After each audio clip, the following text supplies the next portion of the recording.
하나님 아버지, 우리를 이처럼 사랑하사 하나님의 자녀 삼아 주시고 우리를 구원의 길로 인도해 주시니 감사합니다. 이 시간 온 마음과 온 정성을 다하여 주님께 예배하오니 약속하신 성령 하나님을 통하여 우리와 함께하여 주시고 이 예배를 기뻐 받아 주시옵소서. 우리의 구주 되신 예수 그리스도의 이름으로 간절히 기원하옵나이다. 아멘.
기도하시겠습니다.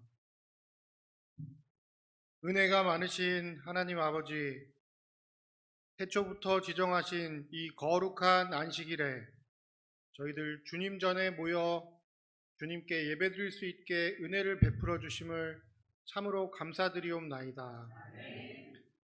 또한 오늘 특별히 주님께서 사랑하시는 새로 침례를 받으시는 5명의 주님의 자녀들과 함께 같이 예배를 드릴 수 있게 하여 주셔서 더욱더 감사드리옵나이다.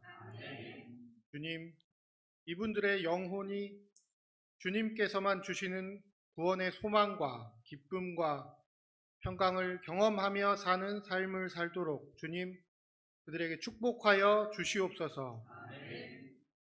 아버지여, 지금 전 세계의 수많은 사람들이 전쟁으로 인하여 굶주리고 집을 잃고 가족을 잃고 고통을 받고 있습니다. 주님께서 그들을 기억하여 주시고 그들을 불쌍히 여겨 주시옵소서. 주님, 저희들 육신의 연약함과 믿음의 유약함으로 이웃에게 상처되는 말을 하고 말씀과 기도를 멀리하고 세상 것들을 쫓아 힘들게 일주일을 살다가 다시 이 자리에 나왔습니다.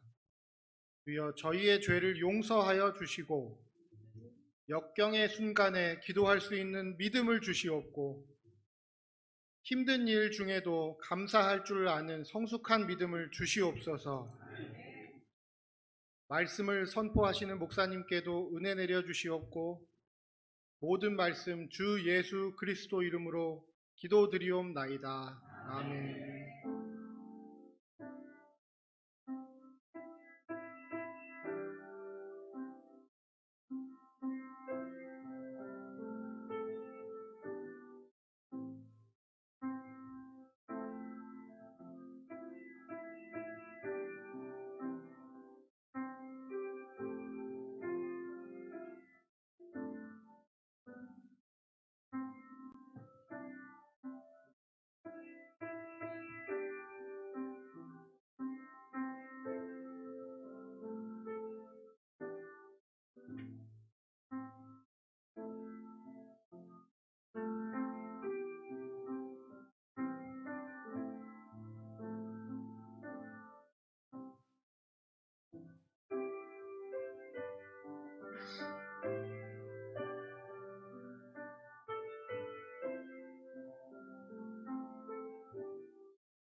헌금에 관한 권면입니다. 흩어 구제하여도 더욱 부하게 되는 일이 있나니 과도히 아껴도 가난하게 될 뿐이라. 잠언 11장 24절 말씀. 같이 헌금하시겠습니다.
하늘에 계신 사랑의 아버지, 주님께 충성하는 마음으로 이 자리에 나왔습니다.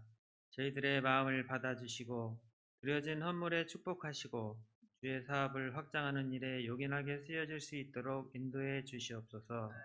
예수님의 이름으로 간절히 기도드리옵나이다. 아멘.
주님의 이름으로 우리 홍성 하늘 가족과 이 자리에 계신 모든 분들을 축복합니다.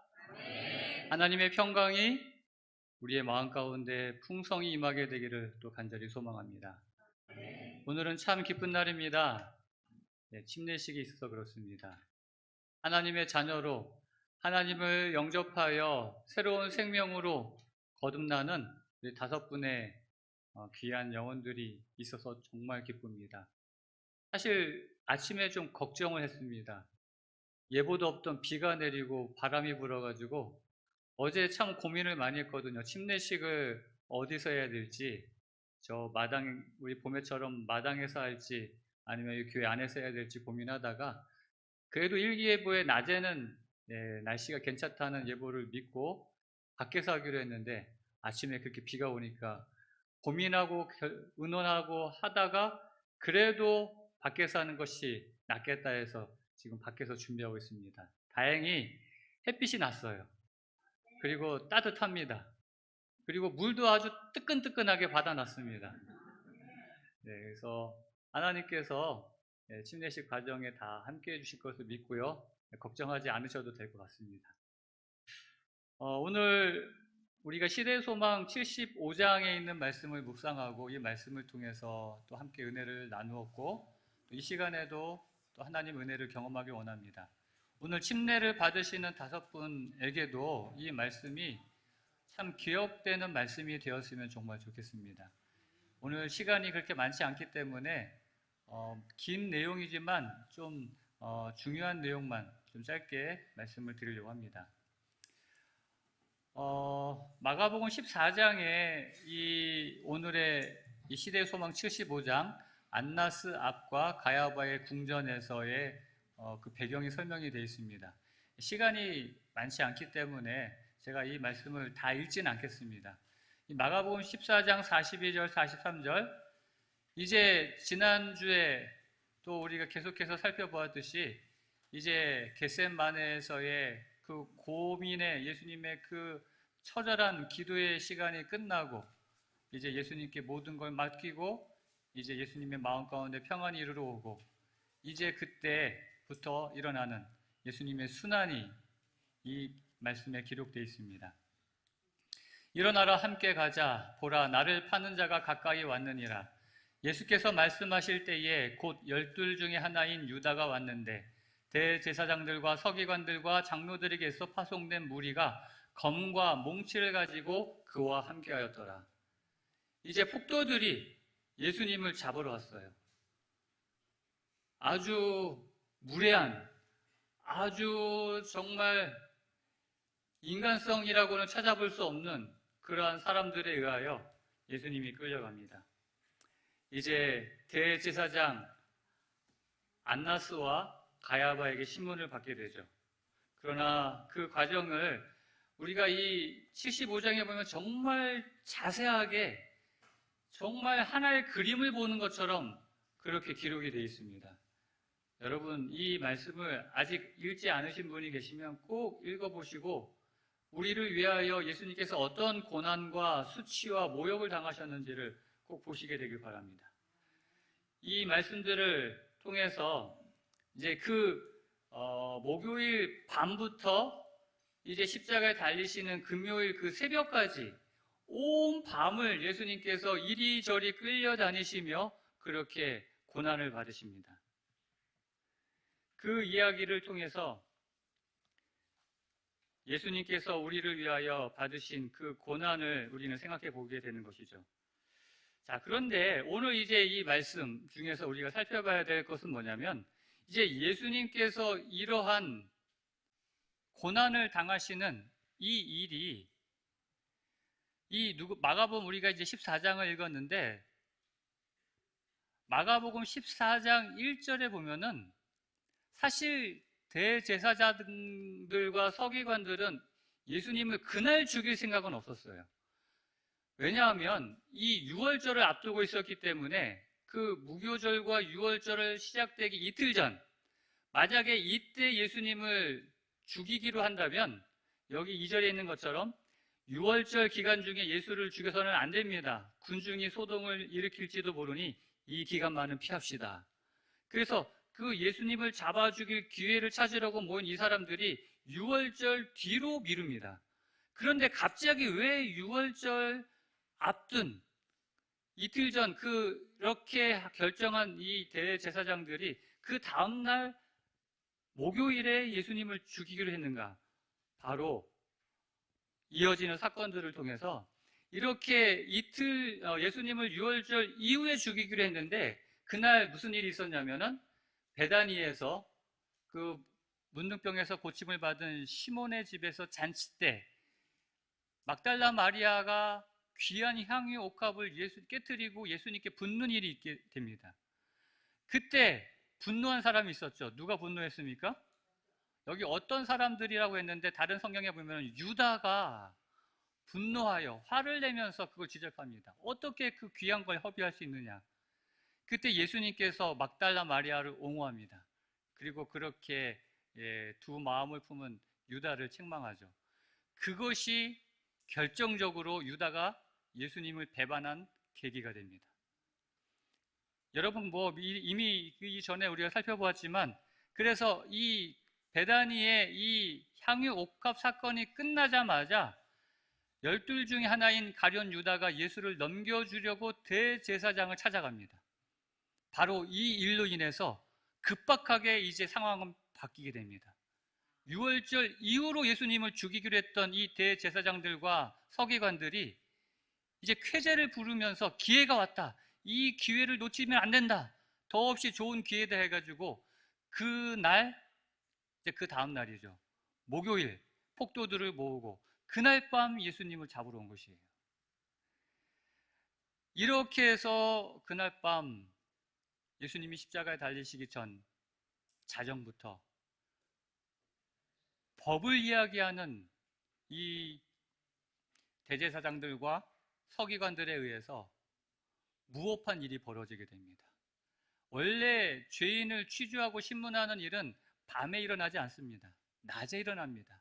사내들인 회의에서 결정되는 그 중요한 회의는 낮에 있어야 되는데도 불구하고 이 불법한 사람들은 그 불법한 일을 밤에 하게 되죠. 낮에 만약 이 일을 하게 되면 군중들이 예수님을 그렇게 잡는 것에 대하여 반대하는 사람들이 소요가 일어날까봐 이 모든 일을 밤에 하게 됩니다. 그래서 예수님이 그러한 밤에 모든 고난을 당하는 과정에 한 사건이 일어나게 됩니다. 오늘 이 침례식을 앞두고 우리가 시간이 없기 때문에 정말 이 중요한 내용들을 다 다루지는 못하지만 오늘 한 사건을 주목하여 우리가 살펴보려고 합니다. 바로 유다와 베드로에게 있었던 그날 밤 무슨 일이 있었냐는 것이죠. 유다와 베드로는 이 마지막 밤에 가야바의 그 법정에서 예수님과 평생 잊을 수 없는 한 사건을 마주하게 됩니다. 오늘 우리가 살펴볼 유다와 베드로, 특별히 다음 76장에는 유다에 관한 이야기가 기록되어 있습니다. 그런데 제가 입장교회 전도회를 가기 때문에 다음 주에는 이 말씀으로 말씀을 드릴 수 없기 때문에 그 76장에 있는 내용을 좀 더 미리 좀 말씀을 드리려고 합니다. 유다와 베드로의 공통점, 가장 여러분 다 아시겠지만 제자로서 이들은 예수님의 그 거룩한 생애를 그 누구보다도 가까이 경험한 사람들이었다는 것이죠. 같은 시대를 살았고, 특별히 같은 정말 그 중요한 순간순간마다 같은 공간에 있었고, 그 전날 다락방에 성만찬 예식에 함께 있었고, 겟세마네 동산에 함께 있었고, 가야바의 법정에 함께 있었습니다. 그 중요한 순간마다 예수님의 제자로서 그들은 함께 있었다는 것이죠. 그러나 이들에게 있어서 다른 그 어떤 제자들보다도 베드로와 유다만이 가지고 있는 공통점이 있어요. 그건 뭐냐면 둘 다 예수님을 3번씩 배신했다는 것이죠. 우리가 베드로가 예수님을 3번 부인했다는 것, 배신했다는 것은 잘 알지만 유다가 예수님을 3번이나 배신했는가? 그런데 시대소망은 이렇게 이야기합니다. 유다가 2번이나 구주를 배반하겠다고 스스로 맹세한 후에도 회개할 기회는 있었다. 그러니까는 우리가 아까 말씀드렸던 그 향유 옥합 사건에 그때 결정적으로 예수님을 배신하겠다라는 마음을 먹고 제사장들을 찾아갔고요. 그 다음에 이 가야바의 법정이 세워지기 전에 또 한 번 찾아가서 다시 한번 그 일을 합니다. 그러니까 2번이나, 그 전에도 분명 이 6월절 만찬 때에 예수님께서 이 반역자의 의도를 폭로하심으로 당신의 신성을 밝히시고 그분이 하나님이신 것을 다시 한번 유다에게 깨닫게 해주시고, 그분은 친절하게도 제자들에 대한 그의 봉사에 유다까지 포함시켰다는 것입니다. 특별히 예수님께서 그 제자들의 발을 씻기는 그 일을 가장 먼저 유다에게 베풀어 주셨다고 그래요. 그 어떤 제자보다도. 왜요? 어떤 마음으로? 유다가 비록 2번이나 자신을 배신할 그런 맹세를 했음에도 불구하고 다시 한번 회개할 수 있는 기회를 주기 위하여 그 따뜻한 사랑의 마음으로 마지막 사랑의 호소를 하고 있는 겁니다. 그 사랑의 호소가 그러나 무시됩니다. 바로 그때 유다의 운명은 결정되었고 예수께서 시키셨던 발이 그분을 팔기 위하여 나아갔다라고 기록하고 있습니다. 그리고 또 하나 유다와 베드로의 공통점은 자존심이 너무 세다는 것이었어요. 이 유다는요, 이 마리아가 예수님의 발에 기름 부음을 받았을 때 그때 예수님께서 그 마리아를 책망하는 유다를 야, 마리아에게 뭐라고 하지 마 하면서 유다에게 뭐라고 하죠. 사실 그때까지만 해도 유다는 드러나는 어떤 그 모습이 없었어요. 이때 유다는 공개적으로, 공식적으로 그 예수님께서 부드럽게 하신 말씀에도 불구하고 그것으로 상처받았다고 그랬어요. 뭐가 상처받았다고요? 자존심이. 그 자존심에 상처받은 그 유다는 그 복수하고자 하는 욕망이 장벽을 무너뜨려서 오랫동안 품고 있던 탐욕이 그를 지배하겠다고 그랬어요. 그러니까는 그가 결정적으로 예수님을 배반하겠다라고 결심했던 것이 뭐냐면 그 자존심에 상처받았다는 그 마음에, 여태까지 그래도 예수님을 따르고 예수님에게 그래도 주었던 그 마음의 장벽, 그 탐욕과 자신을 그래도 분리했던 그것이 무너지면서 완전하게 탐욕으로 죄 가운데로 그가 무너지게 되었다는 것이죠.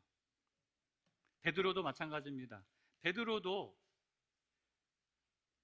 예수님이 그처럼 모진 고난과 수모를 받으시면서도 전혀 아무런 행동도 취하지 않는 모습을 보고 분개했다고 그랬어요.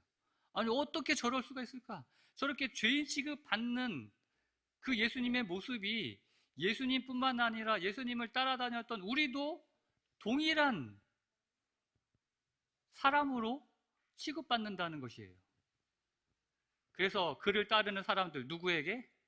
자신에게 치욕을 안겨주신다라고 베드로는 생각했다는 것입니다. 그걸 분개했어요. 어떻게 예수님이 우리는 생각 안 해주냐는 것이에요. 예수님을 따르는 우리는 자존심 상한다는 것이죠.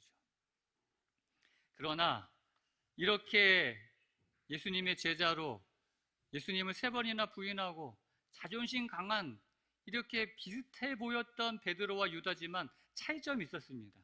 그건 뭐냐면 바로 실패의 순간에 보였던 이들의 태도였어요. 우리도 삶에서 신앙에서 많은 경우에 실패할 때가 있습니다. 여러분은 어떠한 모습으로 그 순간에 있습니까? 베드로를 먼저 보겠습니다.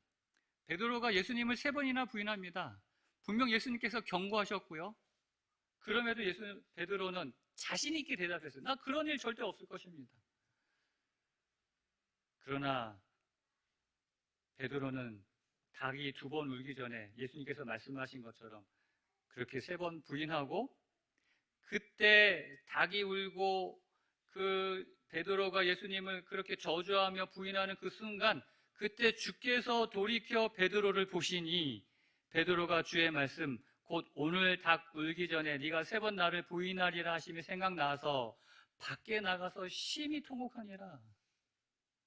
이 순간을 시대소망은 이렇게 기록하고 있습니다. 저는 이 75장에 있는 이 말씀 가운데 저는 이 말씀을 읽을 때마다 눈물이 나려고 그래요. 그 베드로가 예수님을 부인하고 처절하게 그렇게 무너지는 순간, 그때 예수님이 베드로를 바라보십니다. 왜 바라보셨을까요? 닭이 아직도 우는 그 여운이 남아있는 꼬끼오 하는 그 순간, 그 베드로가 저주하며 부인하는 그 순간, 그때 바로 예수님께서 베드로를 찾아요. 베드로를 바라보십니다. 그분의 가련한 제자를 유심히 바라보셨다. 그와 동시에 베드로의 시선도 주님께 이끌렸다. 자신을 바라보는 주님께로 베드로의 시선이 이끌림을 받습니다. 그리고 무엇을 보았습니까? 제 베드로가? 자기를 바라보는 예수님의 눈빛 속에서 자기가 그렇게 예수님을 3번이나 부인하는 그 순간에도 그렇게 경고했지만은 부주의하고 깨어 기도하지 못해서 저주하고 부인한 그 순간에도 여전히 부드러운 눈길로, 동정하는 눈길로, 슬픔의 눈길로, 사랑의 눈길로 자기를 보시는 예수님을 보는 거예요. 만약에 그 순간 그 자존심 센 베드로가 예수님의 눈빛 가운데 하나의 서운함이나 책망이나 그런 모습을 보았다면 베드로는 견딜 수가 없었을 거예요. 아마 유다처럼 밖에 나가서 통곡에서 끝나지 않았을 것입니다. 목매달아 여전히 그도 죽었을 것이죠. 그것을 알기에 예수님께서는 그 사랑하는 베드로를 어떻게 해서라도 회복시키기 위하여 그 절망의 때, 그 실패의 순간, 잘못하면 정말 베드로가 유다와 같은 결말을 당하게 될 그것을 아시는 주님께서 베드로를 구원하시기 위하여, 다시 회복시키시기 위하여 사랑의 눈빛으로, 동정의 눈빛으로 베드로를 본 것입니다. 베드로가 바로 그 예수님을 보았던 것이죠. 유다는 그러나 그 실패의 순간에 여전히 예수님을 눈빛을 보았지만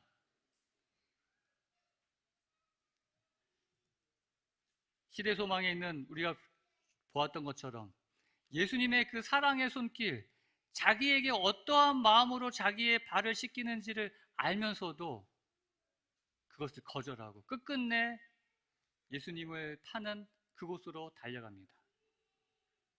그 결과 예수님께서 자기와 자기의 생각과 전혀 다른 모습을 보이면서 너무도 무력하게 그들의 손에 이끌려서 고난받는 모습을 볼 때 두려움에 빠진 것이에요. 예수님께서 그 순간 신의 모습을 나타내어서 왕으로서 그렇게 드러낼 것이라고 생각했는데 전혀 아니고 진짜 예수님께서 죽음의 길로 나아가는 것을 본 순간 이 유다는 회개하여 마음을 찢고 예수님을 붙든 것이 아니라 두려움과 공포 속에서 예수님을 붙들었어요. 그리고 결국은 스스로 목매어 죽임을 당합니다. 두 제자의 삶의 결과는 너무도 달랐습니다. 유다는 나무에 목매달아 죽었고요. 베드로는 그 실패의 순간에 결국 회복이 됩니다.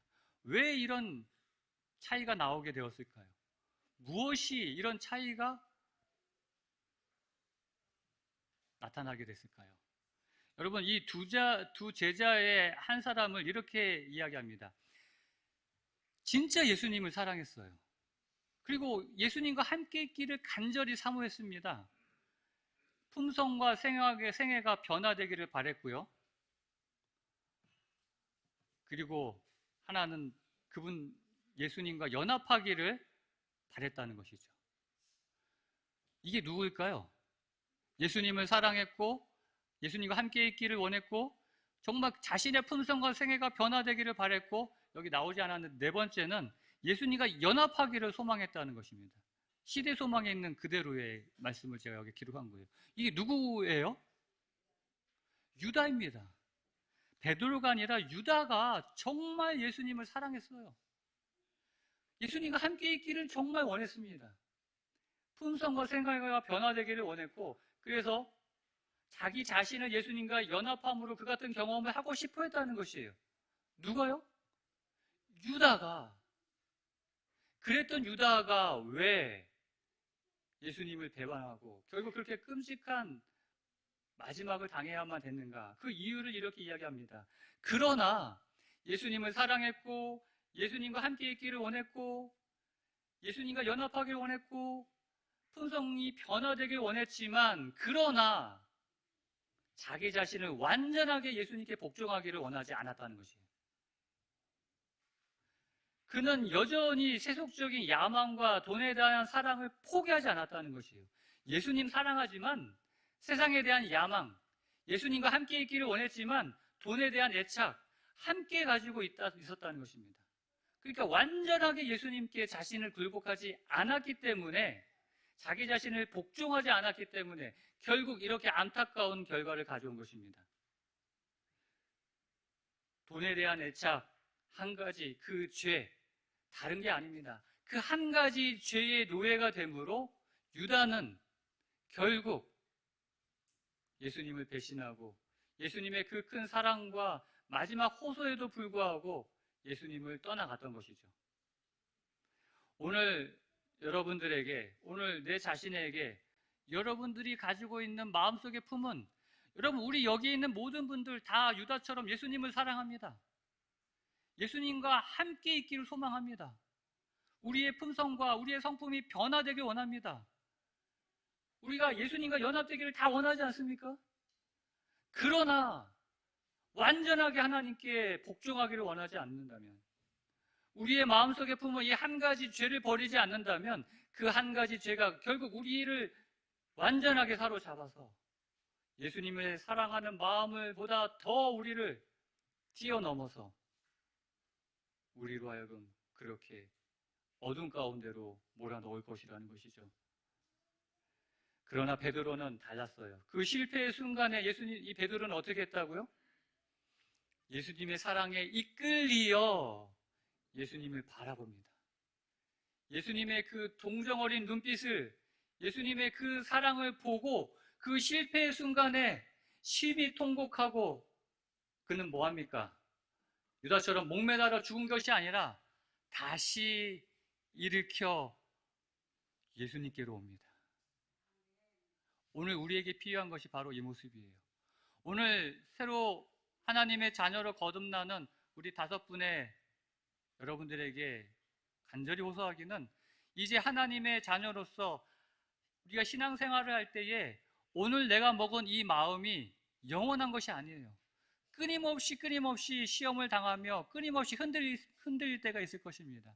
때로는 실패하고 넘어질 때가 있을 것이에요. 그때 여러분이 보아야 할 것이 있습니다. 그건 여전히 실패의 순간에도, 여전히 3번이나 부인하는 그 순간에도 나를 회복하기 위하여 바라보시는 부드러운 주님의 눈빛입니다.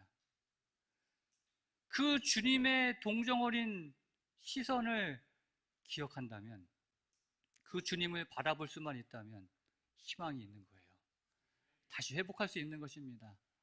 오늘 우리 모두가 어떠한 순간에도 우리가 신앙이 좋을 때뿐만 아니라 혹 우리가 주님을 배반하고 그렇게 처절한 밑바닥에 있는 순간에도 여전히 나를 회복하기 위하여 부드러운 눈빛으로 바라보시는 주님을 바라보게 되길 바랍니다. 그래야만 희망이 있어요. 오늘 우리가 겪는 그 투쟁의 순간에 여기 있는 말씀처럼 아버지 하나님께서, 예수님께서 투쟁하실 때 함께 계셨던 것처럼 그분은 용기가 꺾여 어려움 가운데서 몸부리치는 모든 영혼들 곁에 계신다는 것을 기억하시고, 오늘 우리 곁에 계시는 그 십자가의 사랑으로 함께 하시는 주님을 바라보시는 우리 오늘 새로 거듭나는 여러분들과 우리 모두가 되시기를 간절히 소망합니다. 이제 잠시 짧은 시간이지만 우리 하나님께 우리를 바라보시는 주님을 바라보는 기도의 시간을 갖도록 하겠습니다. 잠시 기도하고 이어서 침례식 이어서 하도록 하겠습니다. 음악이 마칠 때까지 여러분 개인적으로 기도하겠습니다.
네, 이제 침례식을 하고 이어서 모든 순서를 진행하겠는데 우리 오늘 침례를 받으시는 5분 잠깐 일어서 주시면 감사하겠습니다. 우리 윤명천 할아버님도 네. 오늘 윤명천 할아버지가 연세가 92세이십니다.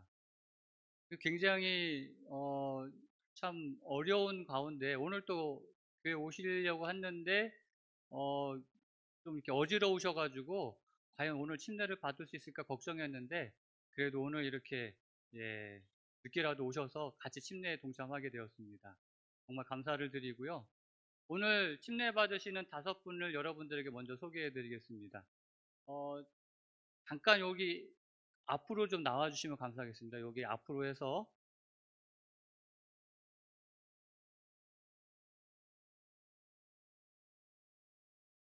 이 5분, 예, 여기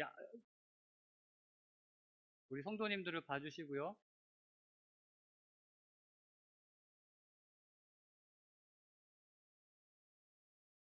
정말 하나님의 자녀로 다시 태어난다는 이 순간이 얼마나 복되고 감사한지 모릅니다. 우리가 네, 여기 좀 써주시고 그러시고 오늘 좀 컨디션이 좀 안 좋으신데 정말 연세가 있으시기 때문에 오늘 이렇게 꼭 침례를 예, 받으시면 좋겠다는 생각을 했는데 네, 네. 힘드시겠지만은 이것이 하나님의 은혜요 또 기회라는 생각이 돼서 이렇게 침례를 하게 되었습니다. 우리 오른쪽에 여러분 왼쪽에 계신 우리 안효단 성도님이십니다.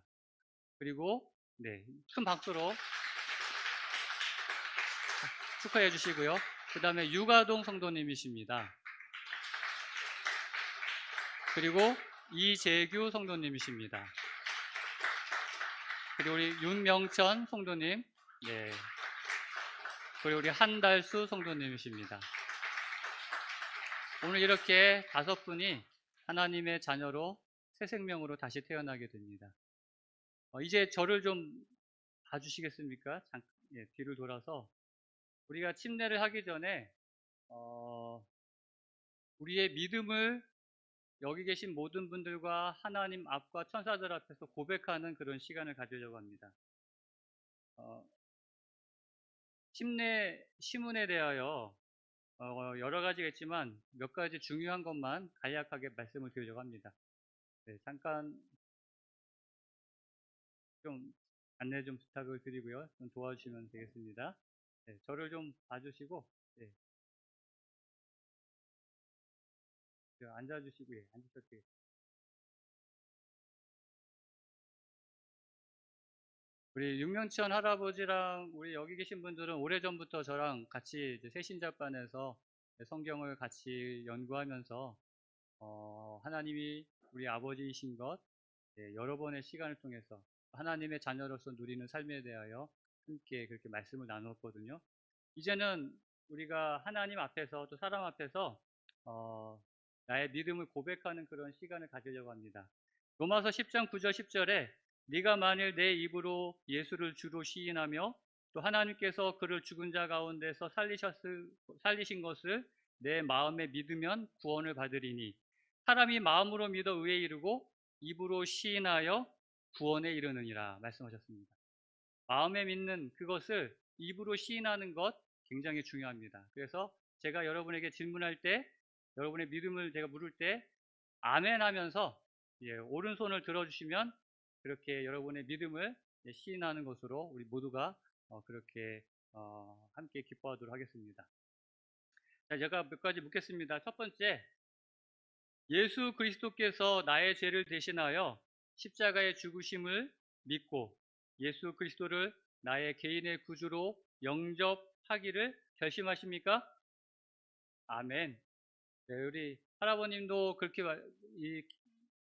기억하시고 한데 지금 워낙 네, 기운이 없으시기 때문에 예, 내리셔도 되겠습니다.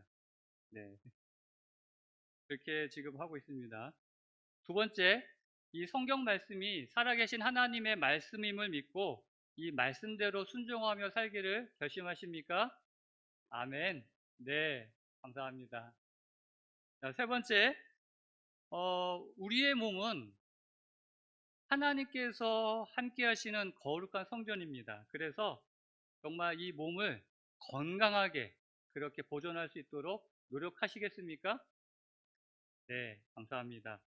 그리고 주님께서 당신의 자녀들, 하나님의 백성들을 다시 데리러 오실 것을 그렇게 확신하며 그걸 재림이라고 하죠. 그 주님의 재림을 맞이하기 위하여 끝까지 충성할 것을 결심하십니까? 아멘. 그 다음에 마지막으로 묻겠습니다. 우리 여러분들은 이 성경의 가르침과 예수님의 모본을 따라서 하나님 아버지와 아들과 성령의 이름으로 이 물속에 잠기는 침례를 받고 하나님의 남은 교회인 제7일 안식일 예수 재림교회 우리 홍성교회에 입교할 것을 동의하십니까? 아멘. 감사합니다. 아멘 하셨습니다. 자, 이렇게 하나님 앞과 우리 성도들 앞에서 이렇게 믿음을 고백했습니다. 이 믿음을 고백한 5분에게 이제 침례를 베풀겠습니다. 침례를 하기 전에 이제 기도하고 침례식을 하도록 하겠습니다. 기도하겠습니다. 하나님 아버지, 감사합니다.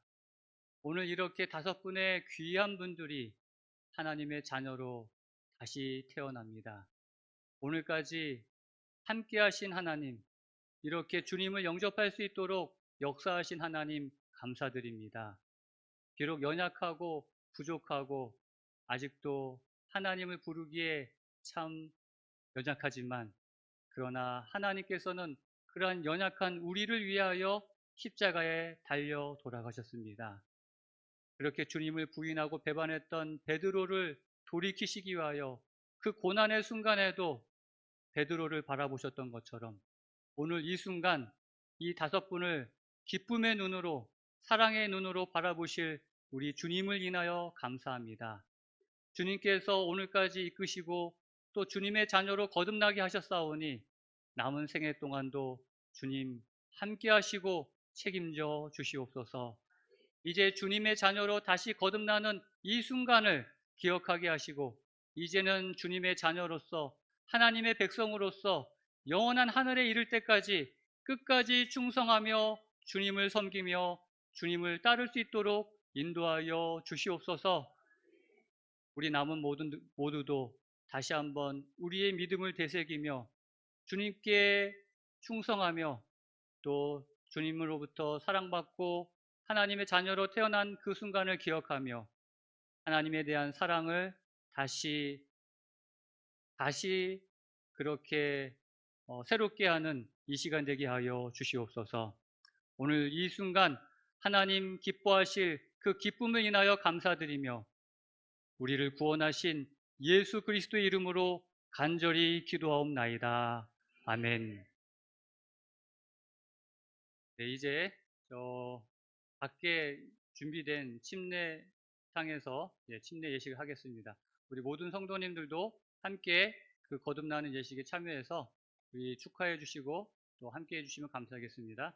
자, 이제 밑으로 우리 집사님들은 안내해 주시고 특별히 우리 유명천 어르신 잘 좀 인도해 주시면 감사하겠습니다.